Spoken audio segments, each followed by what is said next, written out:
Me and you right now.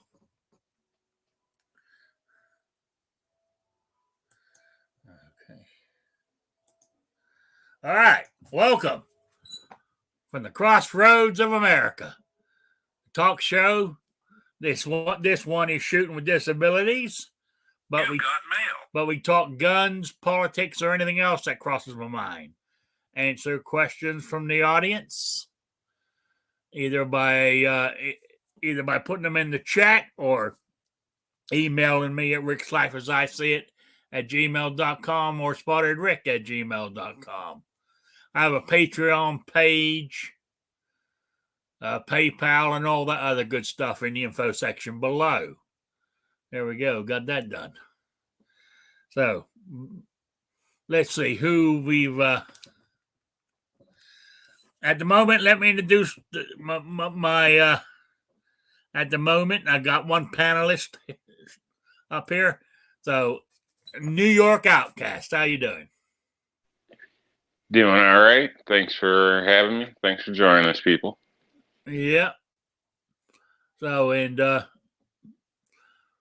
notification must have just gone out because a couple of people have just shown up in the chat. First in was Kingpin, then Shady Hill Homestead, Defense Dad, Tactical Fudd, Raphael. So people are starting to show up. You know, mind you, what I mean, I've talked on this subject before, but Shooting with Disabilities, but we were talking about it before we went live. The last few days here in southern Indiana, it's been cold and wet and damp, and my arthritis is kicking my ass. My hands are hurting. Actually, I believe it or not, I had my compression gloves on all day today. I just took them off before the show started here, because my hands are hurting like a, oh man, they ache, hurt. I don't know, it's an ache, but it's a constant, to move my fingers and stuff. It just hurts to do it. Let alone my back and everything else, I tell you. But I was thinking about this, and while I was sitting there today, with my compression gloves on and my hands hurting me, I was, because I've been thinking about going back to carrying the 45. But when it's like this, it's harder for me on my hand, or when my hand, fingers and stuff hurt like this. It's not so much holding it and shooting it. Yes, I think, if I had to pull it to defend myself, yeah, I could pull it and do one or two shots, and I reckon with all the adrenaline pumping, I won't feel the recoil in my wrists like I do when I practice with it. But with my fingers like they are right now, back to why I got the 380 EZ is pulling that slide back. I mean, even though on that M&P 45, the slide really is not that hard per se, but it hurts like hell to do it when my hands are like this. So I'll stick with my 380, and because I know I can pull that back with my hurting fingers, no problem. Yeah, but and talking about 380, I was down the diner today, and I had a Always burger. 9mm, Rick. I was down the diner, had a burger for lunch, but we were talking about going shooting, and my friend and I said, we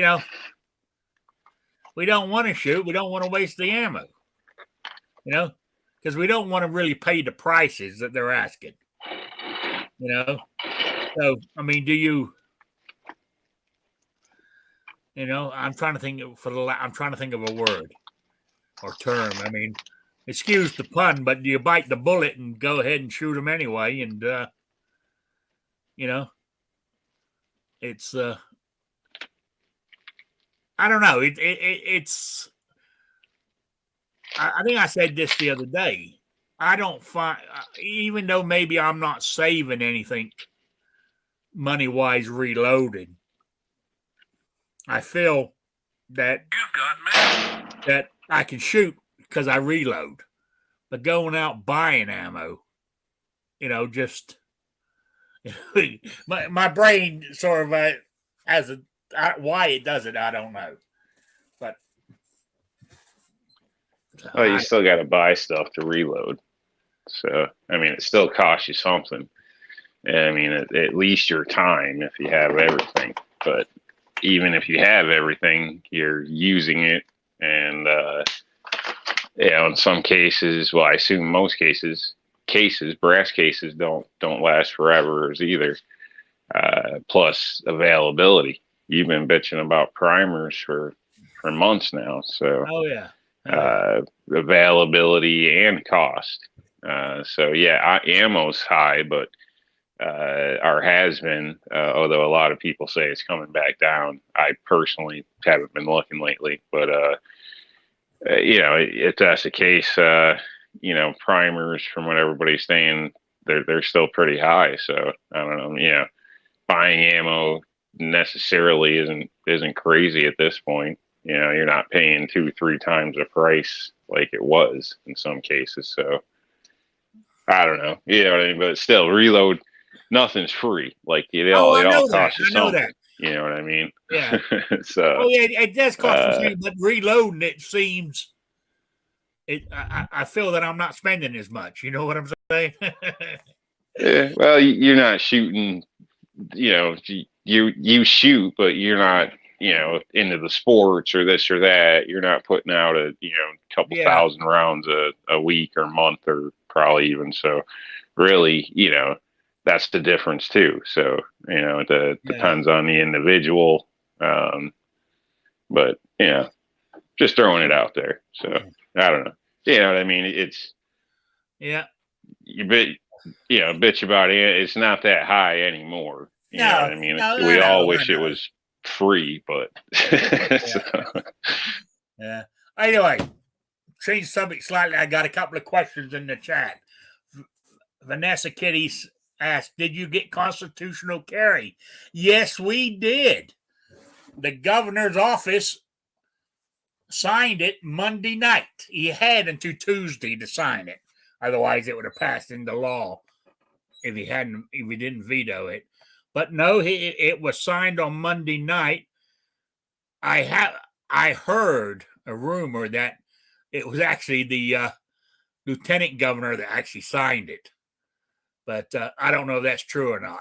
But we've got it, and it goes into effect July 1st, and that's when. So Indiana will be the 24th, I believe, constitutional carry state now. So I'm quite pleased about that. But I'm going to keep my permit going anyway because for reciprocity purposes, I think Indiana is recognized by 31 states. I think last time I checked. Makes sense. Yeah. Or joined by the coffee pusher himself. Yeah. Then Defense Dad's asked me a question. You don't carry the one in the chamber already, Rick? No, I do. I carry one. I carry one in the chamber. So yeah, theoretically, pull the trigger. It's gonna reload it for me. I'm not gonna have to do it. I'm just thinking if the unthinkable happens and I get a jam up there and I've got to pull it to clear it and all that. That's all I was thinking of. No, I mean if the 45, I put it this way, the only time I've had that M&P screw up on me is on my own reload ammo. I've had it happen a couple of times where, it's it didn't eject it properly or whatever. Then it's on the next, so you have to pull it back, clear it, and everything else. But otherwise, it runs flawlessly. I've never had a trouble with any defensive ammo I carried in it ran beautiful. I said my own reloads, because I'm just talking about plinking, reloads. I've had a couple of issues with it that way, but that's my own doing. It was my actual reload that caused the problem, not the gun. So, it's my, and it's, because a lot of times what it is there might be a little crack or split in the brass, and I didn't see it because it was that thing, and that's normally what causes my problem. Defense Dad said 9mm is still $19.99 a box here. Yeah, I can believe that. Yeah, it's not cheap. I mean, even I haven't even looked to see what 380 is, because I've still got a couple of hundred of my reloads for that. But 223556 is what, $16 a box for 20 here right now, and that's the cheap stuff. So it's not great, but it's not horrible.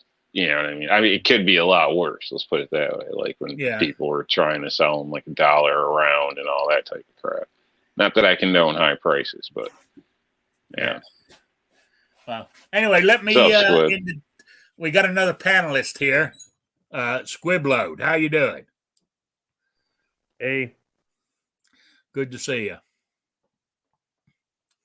Yeah, so jump in if you got something you want to say or anything, Squib. We're just talking about reloading and ammo right now, and I all started with my arthritis. The last couple of days, I'm saying I was thinking of going back to carrying my 45, but then I thought if by some reason I got to rack the damn thing, the way my fingers hurt right now, I can do it, but it hurts. But that's why I bought the 380, because I can do that, and it doesn't bother me. So then we got on to shooting, and I was saying I haven't done a lot of shooting because I don't really want to waste the ammo, because I don't want to buy any. So I've been shooting a little less. Yeah, lately, over the last 2 years, probably since all this has really gone down, I'd openly say I've shot a little less. And when I shot a hell of a lot more 22. So, but I don't really see that as a bad thing, because in my opinion, shooting. So, but shooting helps, Yeah, but I have been doing dry fire with my laser. When I was able to put that laser bullet that I stick inside it, I do that quite often, at least once or twice a week. I sit there in front of the TV, or I stand up and do it and stuff like that. But I know people are tired of hearing it, but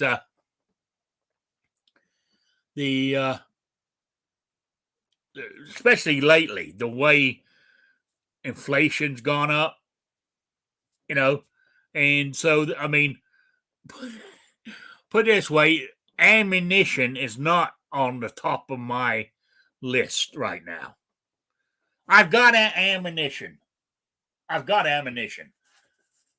shit hits the fan, I've got ammo. But the problem is I don't want to shoot the ammo, because if shit hits the fan, I won't have any. That's where I'm at. That's my thinking anyway. And I can and also I got plenty of primers for large pistol primers for loading 45s.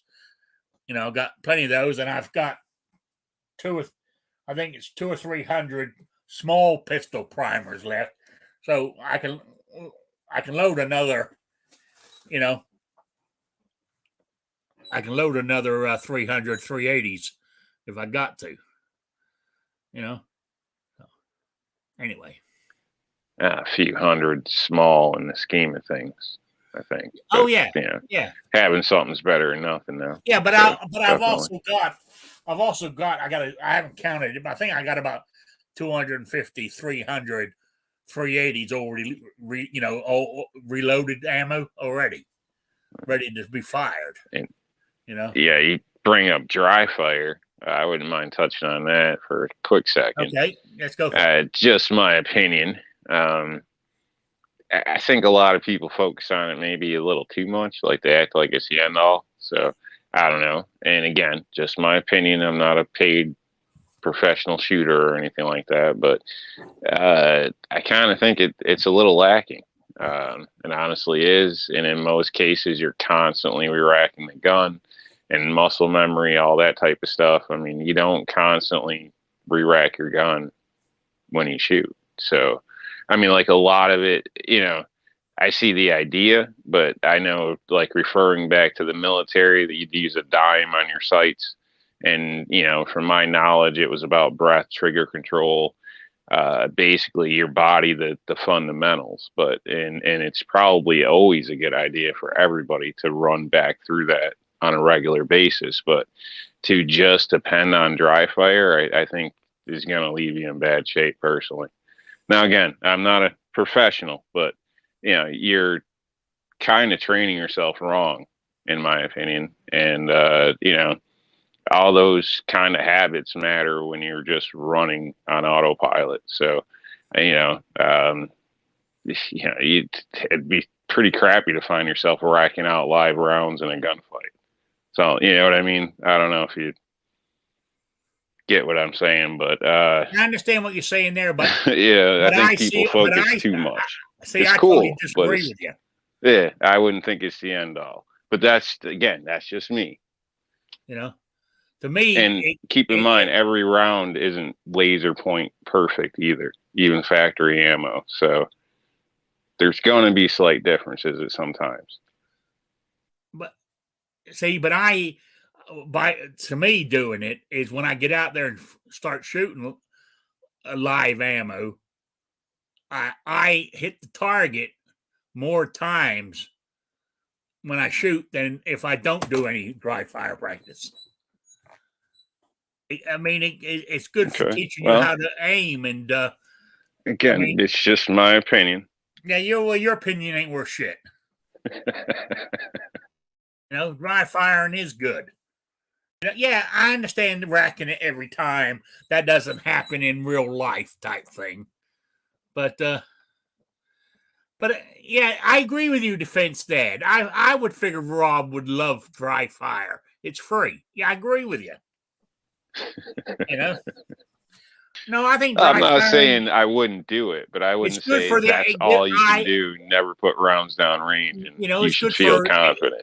learning how to aim.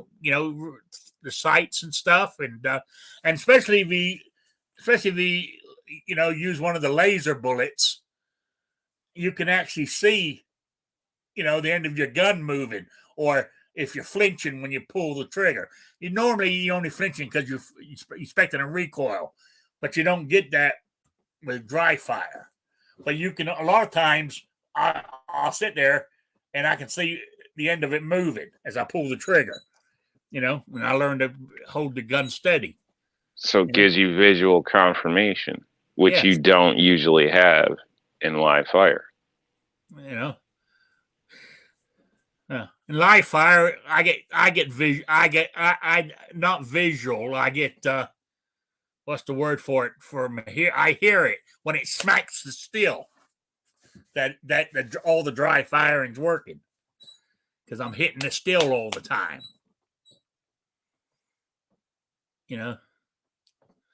So to me, I think it's dry firing's a good idea. What do you think, Squib? I mean, if you're in the right mindset and you've got some decent training, dry fire can teach you the fundamentals of marksmanship without wasting ammo. It's not a complete replacement for it, but in the Marine Corps, we call it snapping in. And we did a week of snapping in before we went out to the range. I think on that last day, we were shooting some 3-shot groups at close range, but it was simulating like 100 yards. And then the next week we went out to the range and we're moving different distances, different shooting positions, and that sort of thing. But the snapping in helped. They said that the people that had bad habits were going to have a harder time than the people who never shot a gun before. And then there were always those good old boys that have been hunting squirrels since they were, 5, and they were pretty good shots to begin with. So it's different for different people, but snapping in was a lot of getting used to the shooting position and staying in those positions for hours. Some of you just shoot in the same position every single time. You're either sitting at the bench on a rest, which isn't realistic, or you're shooting offhand with that isosceles. It works, guys. I just can't stand it. And we were training to shoot competitively, right? There's a lot of you that probably would not sit in the California sun for 6 hours in the kneeling position going bang, bang. But if you take it seriously, the next week when you're actually there with live ammunition doing it, and you've got that heat and the sun bearing down on you, and you're the sunburn and just the haze and the dust and just everything else. I don't know. For me, it made a difference. I understand the purpose behind it. Some people are just limited with their schedule or what they've got in their area that they could shoot at, that sort of thing. Some people want to go out there and they just want to shoot the same kind of thing at the same distance at the same target over and over again. Other people want to jump around and move like they're, an action adventure hero. None of it's really wrong. It's just what works for me may not work for somebody else. Yeah, it makes sense. So you're outnumbered this time, Rob. So, Defense Dad has a question for you. He's not being a smartass.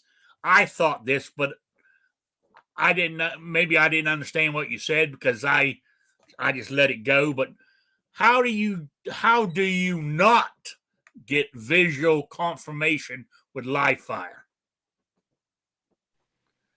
Because you said you don't get it with live fire.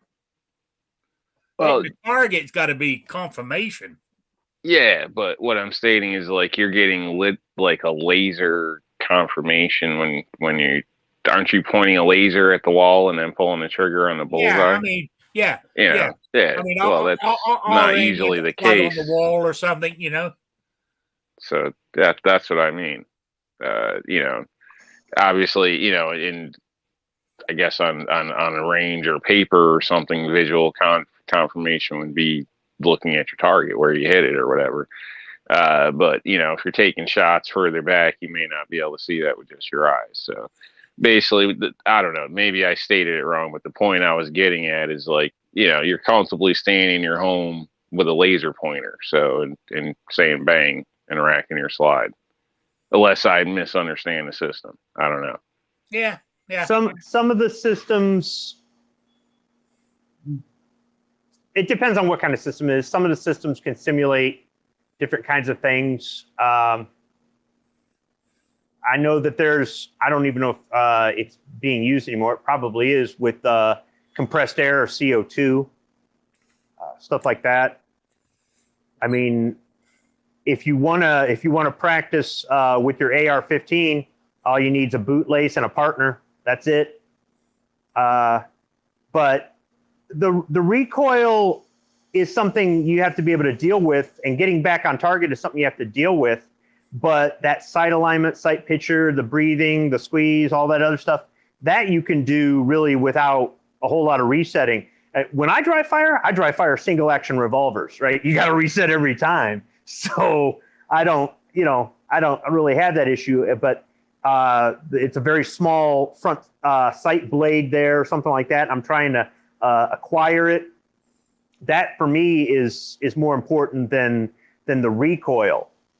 Once you get out on the range, you can learn to deal with that. And I mean, some people think that you've got to put 15 rounds into the target in order for it to be a success. And yeah, I know I've put like 8 in a deer before the damn thing stopped moving. It was also running onto the neighbor's property, and I wasn't about to lose the damn thing. But stupid animal doesn't realize it's, you know, a hole right through its heart and it's still trying to crawl away. Just die, would you? But it's not always about that. And if you're doing some of the competitive shooting, right, they go in, double tap, move to the next thing, double tap, move to the next thing. In real life, it doesn't necessarily work like that. I'm not saying that is bad for a combat or self-defense scenario. Something is better than nothing. But some of that stuff, people are going, wow, look how fast they are, and look at this. And they've got tricked out guns, and these guys run these drills over and over against, you know, it's, I don't know. I think it's different for different people. But for me, the hardest thing for me to do at the range is that visual confirmation. I can't see if I hit the target. At 100 yards, certain targets, especially like on a cloudy day or something like that, I may not be able to see. Sometimes I'll use a spotting scope or binoculars, or the scope on the one rifle I have an optic on. But even then, sometimes I'll shoot a couple times, right, and I can't see the hits. So I'll make an adjustment. And then when they call for target check, I'll go down there and there'll be like 2 or 3 dead right on where I had it aimed to begin with. And then there's this group over here to the left, you know, 6 inches up and 4 inches over. And I'm going, doggone it, now I got to reset the sights, you know, because my eyes, my older eyes and just that, and the conditions where I shoot, it's very shaded. It's difficult for me to see the sights or for me to see downrange. I've gone out in the open and made shots and had a lot better results because there was nothing limiting the amount of light that was coming in other than the sun setting maybe or some clouds. So I don't know. I think if you've got really good eyesight, you've got an advantage right off the get-go. When I was younger, I had fantastic eyesight. Now that I'm older, not so much. Yeah, I know what you mean. Also, though, Rob, you can. It depends how much you're willing to spend. You can get dry 20 fire bucks. laser systems that will rack you where somehow you can bypass racking your slide every time. You know, That's cool. but you know there are the more expensive ones. I mean, I use the brand iTarget Pro. Now, there's a lot of channels that, you know what I'm saying. Sometimes they're sponsored by it or they do it. iTarget. I was talking about iTarget in my very first year of shooting guns. I bought mine, so I mean they might have upgraded it since I've got it, but you know, I don't have a problem, you know, racking the slide every time. I'm more interested in getting the, you know, the sight alignment, you know, and I feel by dry fire in that way is when I actually get out on the range, I can pick up my target, you know, get the recoil, but I can pick up my, you know, my sight and target fairly quickly, and I can hit what I'm shooting at loads of different distances because I've been practicing indoors. I'm not saying it. I mean, it doesn't beat practicing with live ammo, but if you know, if the weather's bad, especially winter months for some people, or like now at the price of ammo and shit, I think it's a great alternative. You know. I'd argue shooting like even dropping down to 22 versus your normal is probably overall better than just dry fire.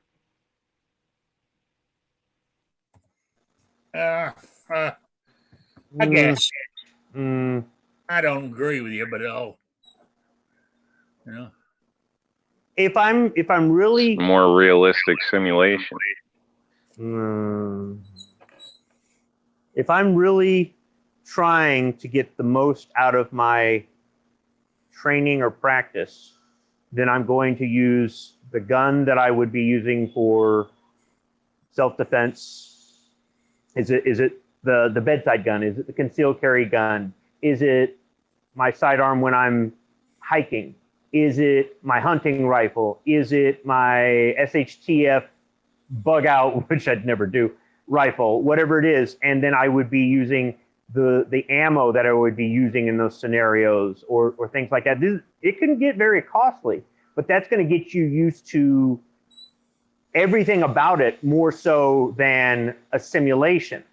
However, the simulation is better than nothing. And I think, too, it comes down to the level of the shooter. There are people that haven't picked up a gun in 4 years, and you just hand them a gun, not even their gun. And they just point it at target and put it right in the bullseye and go, yep, good enough. And they're not trick shooters. They're not stunt shooters. And there's other people that go out there and they dump thousands of rounds every year, and they still can't hit the target. There's people that have developed bad habits. They flinch. They tighten up their muscles too much. They maybe the way they're breathing and things like that. And those habits are, and I'm not saying that people who have gotten past that don't on occasion do that. We've all jerked the trigger or something like that, right? But it's not a every shot kind of thing. And there are people that have been shooting for years that still do that. And they're not going to take the time to get out of that. And they don't care if they waste money. I mean, I see it all the time at my range. These guys are dumping hundreds or thousands of rounds at close range, missing the target and high-fiving each other because they're freaking operators, because they can throw lead down range. But it's like, dude, what did you get out of that? And I've gone to the range where I've just had a bad day, and after a while, I just go, screw this, I'm wasting money. I pack up and leave. It's happened. But I think that I'm not going to say the 22 is idea for everything. It's not bad, but for me, a 22 is a fun, it's a plinker. It's a plinker or it's a small game gun. It's really not anything else. So you can still work on fundamentals of marksmanship. If you can't hit the broadside of a barn with any gun, then practicing with a 22 is helpful. But if you're pretty good with that 1911, shooting with the 22 is just a fun thing. It has, I don't want to say it has nothing to do with. See, okay, so you would rather shoot a laser than a 22? No, I would for just go practice.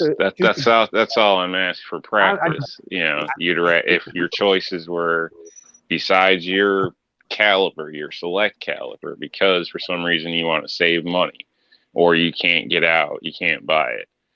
Would you rather shoot a 22 or shoot a laser? That's all I'm asking. Or that's basically what I'm saying. I'd rather shoot a 22. Are you learning how to shoot, or are you trying to keep from getting rusty? I don't know. In my opinion, you really never stop learning. It's always improvement. Nobody's perfect or a machine. Okay.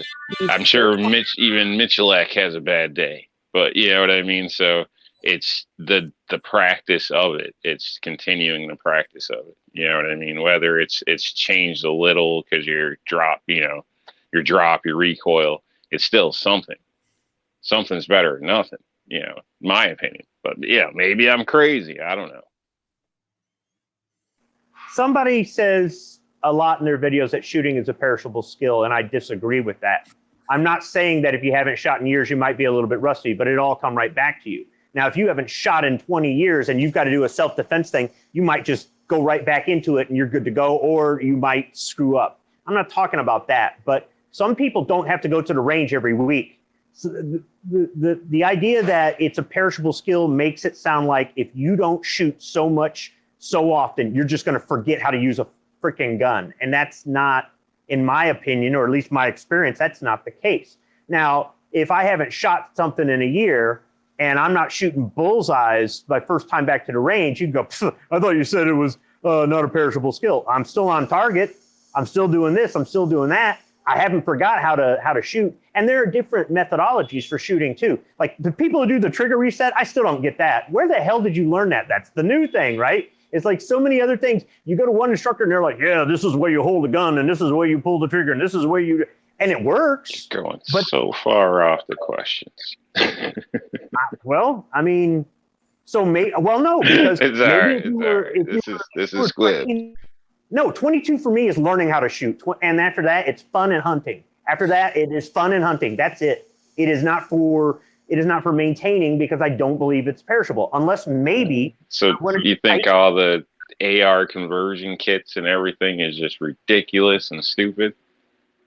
And Yeah, the whole idea of the training courses where they encourage people, or you can bring the 22. Oh man, Did we lose it's one him? of them days, Squib. Come on, man. Yeah, we lost Squib. Here we back. Yeah, I don't believe in the. Sorry about that. Michael, he did have a point. I know he went totally off target, but in the heat of the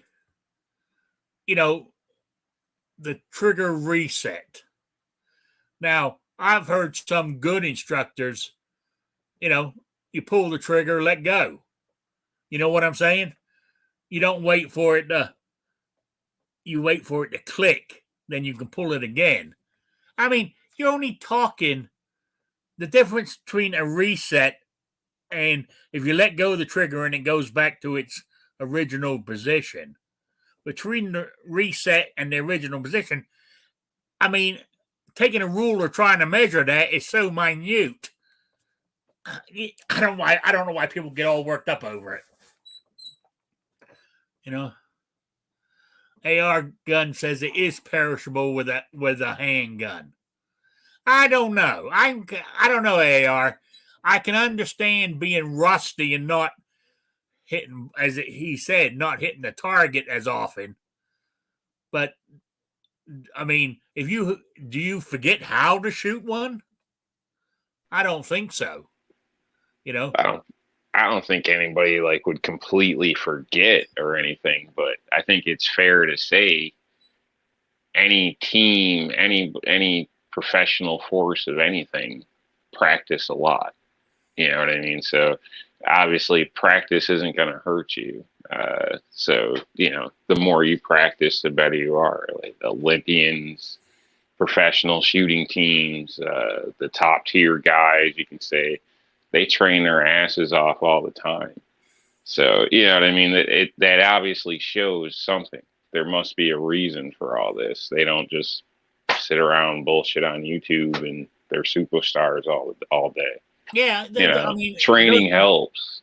Training helps, i.e., yes, it keeps them to be able to hit the target. Yeah, doesn't mean you have to be proficient. Everybody's at different skills. And with everything. So, I apologize. I wasn't trying to run Squib off. I was messing with him. I don't know if he's sensitive today or what. Going on at work.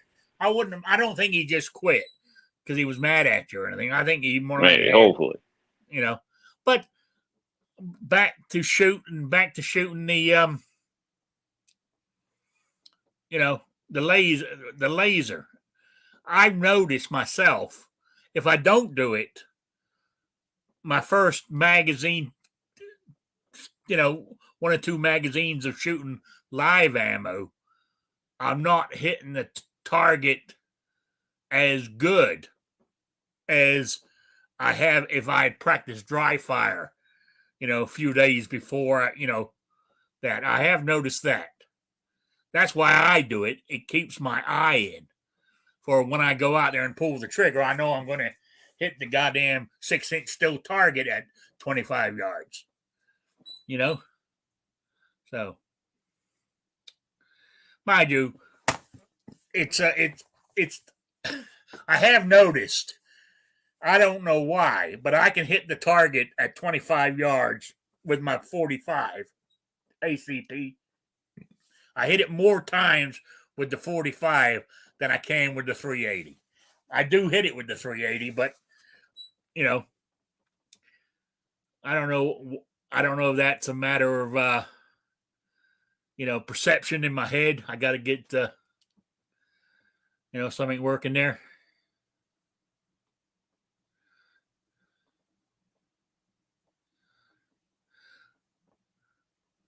Yeah, the defense. This is what the defense dads put it, like I was trying to get across. It's not perishable, like you forget how to do it.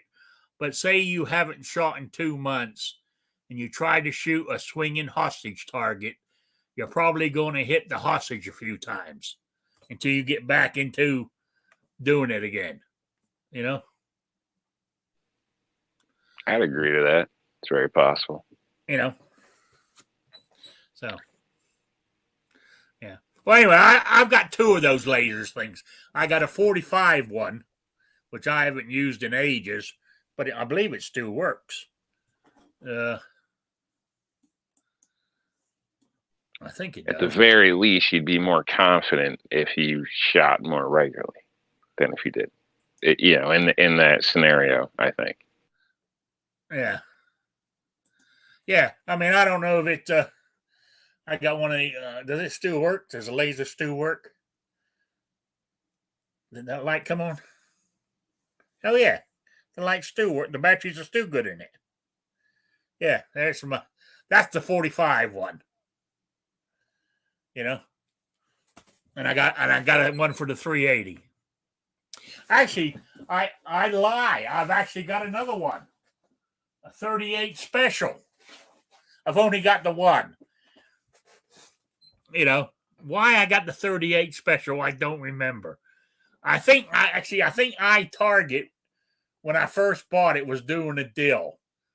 You bought the thing, then you got the next one. Now I'm going back 4 or 5 years.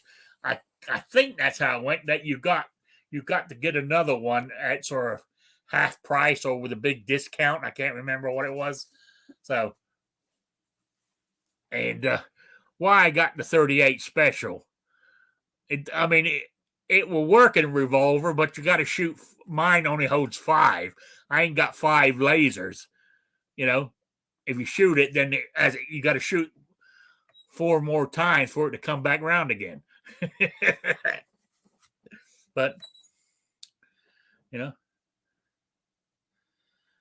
oh well, there we go. All right, moving on. What else anything else you want to talk about there, Rob? Nothing stands out. I don't know if you wanted to touch your whole arthritis thing. I mean, I assume you tried something like a leave or something throughout the day, and maybe you mentioned one of them brace things. I mean, is that copper in there? Oh, I know there's also like my tape compression stuff. gloves. Yeah, Yeah, they're tape copper stuff you could use that's supposed to take the pressure off or something. I've seen people wearing nowadays. Medication wise, right? I already take gabapentin, how you pronounce it. I already take 900 milligrams of that a day, and that's a pain blocker. That's for my back, but it's not. I mean, I'm assuming it just doesn't go to my back. I'm assuming it goes throughout my whole body. Plus, don't forget, for my arthritis, to keep it under control, I also take hydrochloroquine. You know, that evil drug they say is terrible. Yeah. Have you tried looking at like any natural remedies for pain for arthritis? Natural remedies are crap. Not really. They, some may not work for you, this or that, but my lady's whipped up some stuff that's worked pretty well. So I've watched this guy. He's one of these YouTube things. Why I watch it? I think I watch it just to yell at him on the screen, right? Because he comes on there. He does one of these homesteader things, right? The guy has major health issues, and his wife is a health nut, right? And he got what was it, last year or the year before, he got Lyme disease, from being bit by a tick, right? They started taking all these home health remedies or whatever, all natural stuff to help him with the thing. He was sick for goddamn nearly a year. He was nearly on death's door. They finally went to a doctor, gave him some drugs. I'm not saying he was totally cleared up, but he was cleared up enough they could go back to work in a matter of a few weeks. You know what I'm saying? So, yeah, but that's one case, and Lyme disease is pretty crazy, and it's known to affect people dramatically, and the effect of it is very wide. yeah. So I mean that's a tough one. That's a tough one Him to and judge. his wife will take whole natural some kind of plant. Well, you understand, headache. most medicine comes from natural medicine. Yeah, I it's know. just altered and got a stamp basically so they can sell it. But what I'm saying is, they'll take something for a headache, right? And they go 4 hours later. Oh God, I still got this headache. Pop a couple of Excedrins and be gone in 30 minutes. For fuck's sake. Not always, not necessarily. You know? And then, yeah, you can become kind of tolerant to that too, and then have to switch up and go to like naproxen or go to, something, all that, builds on you. So, but yeah, no, some of the naturals, actually do work. I mean, look at the opioid problem in some cases. I mean, most of that all started from pharmaceuticals in some cases. So, in most cases. So, where it starts off for an injury or this or that, and then you try to find a supplement later on the street when every doctor in town's tired of trying to write you in a damn script. So, it's a lot of drugs basically come from natural sources. Well, so I know they do. Don't knock them. Just like, pharmaceuticals, not everything works great for everybody. And there's a lot of nuts out there in every field. So just because you're watching one channel with a guy, but Lyme disease is a tough one. That was a bad even example. normally, just a pill don't solve that. So no, but what I'm saying is, he went to the doctor, got what I call pharmaceutical medication. Yeah, right? Yeah, and he had a better recovery. And he recovered a hell of a lot faster. Why suffer for a goddamn year? But not only that, but they also every morning. I said why I watch him, I don't know. I get so mad, right? Here, I mean, you think he was an old man. I mean, he lines up. He takes all the supplements as well. He must take 30 pills in the morning. Still, we were talking about arthritis, so I'm saying is there might be something out there that could help, that's cheap, that you could try, and maybe just for the hell of it, it's either gonna work or be something you can say, oh, it's more bullshit. But Defense Dad's got the answer. Trying's helpful. Defense Dad's got the answer. If you can't cure it with Advil and rum, then you're not doing it right. Absolutely. To me, it's Excedrins. That's my miracle drug.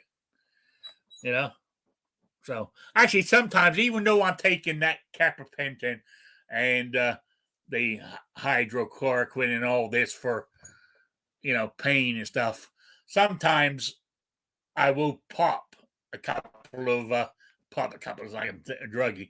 I will take a couple of Excedrins. And I know Excedrins are for headaches, but for some reason with me, they will cure anything from a headache to a hurt toe. Or I shouldn't say cure it, make the pain disappear. You should try to find an alternate. No. Even if you want to buy it off the counter, you should try to find an alternate, because at some point your body's going to build a tolerance to that Excedrin. And then it's not going to perform the same, and then you're going to need to switch to a different type. I've been using Excedrin for over 30 years, and it hasn't yet. Well, maybe that's why you're still in pain and bitching. No.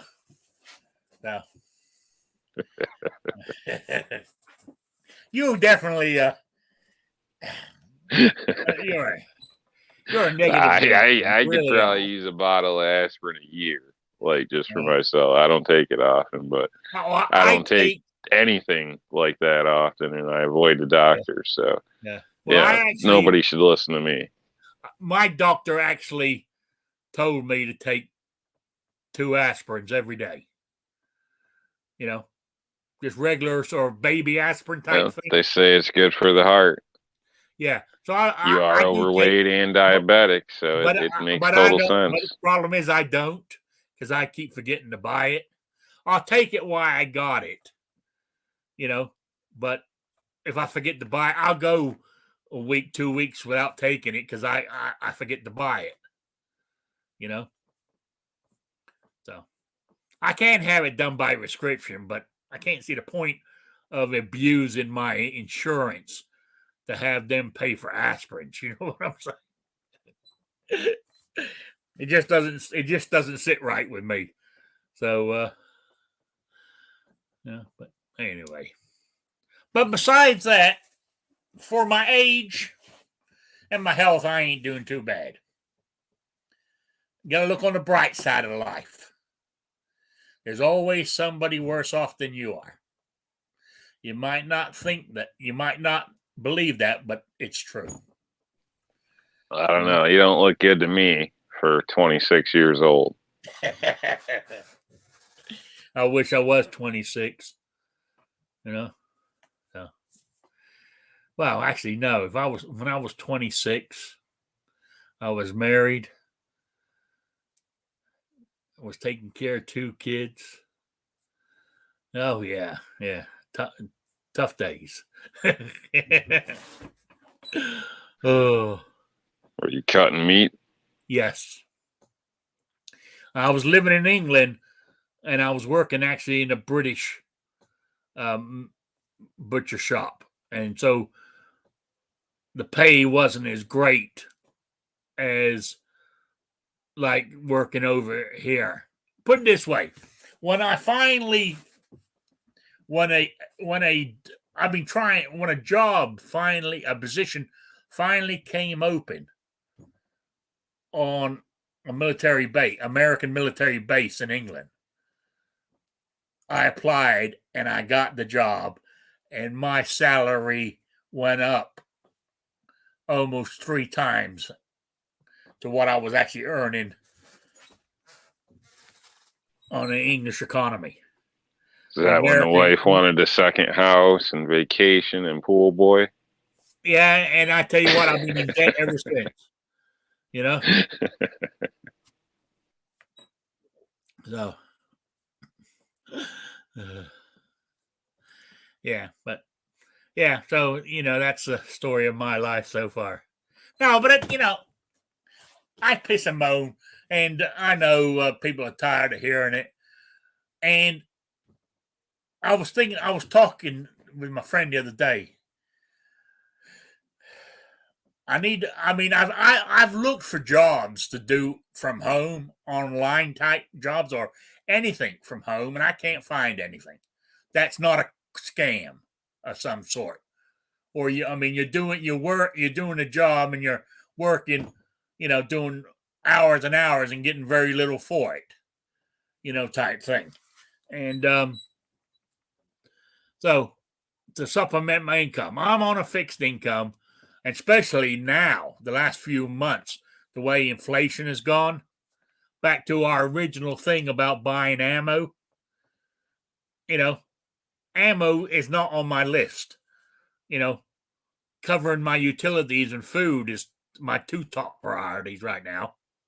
And as you already know, I already cut out going down to the diner every day. So, the things improve. And that's why I think reloading is, I said I might not be saving money, but it makes me think I am. So I guess so. Anyway, that's about it. Oh, it's almost time. Hey, it's almost 8:00. Don't forget, guys, if you weren't here Saturday, I started the quiz again.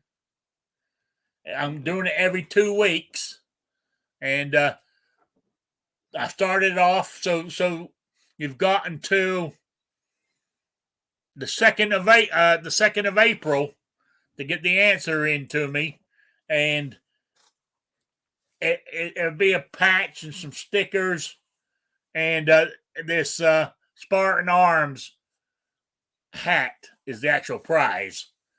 And the question's quite easy to start off with. And where is it? I typed this into Google. So that's the answer. It might not be the correct answer, but it's the answer I'm going with. And what I want to know is, what is the number one gun in the world? I.e., the number one bestseller, for lack of a better term, in the world. What is the best gun in the world? You know, I'm not saying it's the best gun. I'm saying it's the best gun, i.e., in sales. Let's put it that way. Email me at rickslife@gmail.com or spottedrick@gmail.com. Get it into me by 12 noon Eastern time by the Saturday, the 2nd of April. And you'll be in a chance to win. So there we go. So, What? see, what is the best gun in the world, or what is the best selling gun in the world? The best selling gun in the world. Okay, just clarifying for people out there, because Yeah, I noticed, I did a quick search last time, and personally, there was a lot of answers that popped up. Personally, if you ask me what the best gun in the world is, I'm going to tell you a 1911. You know what I'm saying? No, okay. The best number one. Say the one that saved your life. World. So that's what I'm after. So there we go. So you email me at my address, in my email, rickslife@gmail.com or spottedrick@gmail.com. I got two. I think I got two entries in last week, just after I announced it on Saturday. Both correct, of course. They were correct. Oh yeah, the two I got. Okay, cool. I didn't get one from you. Hey, I sent one in. No, you didn't. I did when we were on the show. Hang on. I didn't expect it to be right. That's why I was at, because I had a bunch of. Two I got I got one from 2 Live Moo, and the other one from if I remember correctly, that's Shady Hill Homestead. I think, yeah. He used to have a different name, but I believe that's who it is. There's not one here from you. Let me check my spam. See if your one went to spam, because I don't have it. I got nothing in spam. All right. Double check it actually went out. Who'd you send it to? Rick's Life or Spotted? I don't know. It's not under Spotted either.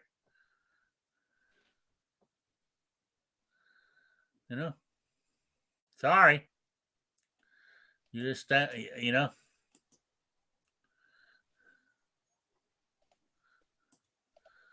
me check that one. Nope. You didn't send it to me. So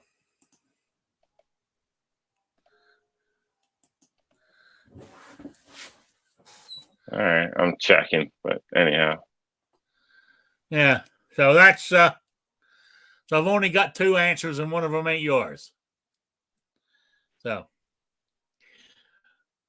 anyway, it's 8:00. The church bells are going. To let me know. I sent it to Rich White. I don't know why, but apparently he was on the show last week, wasn't he? I think so. Yeah, I think he was on Saturday with us.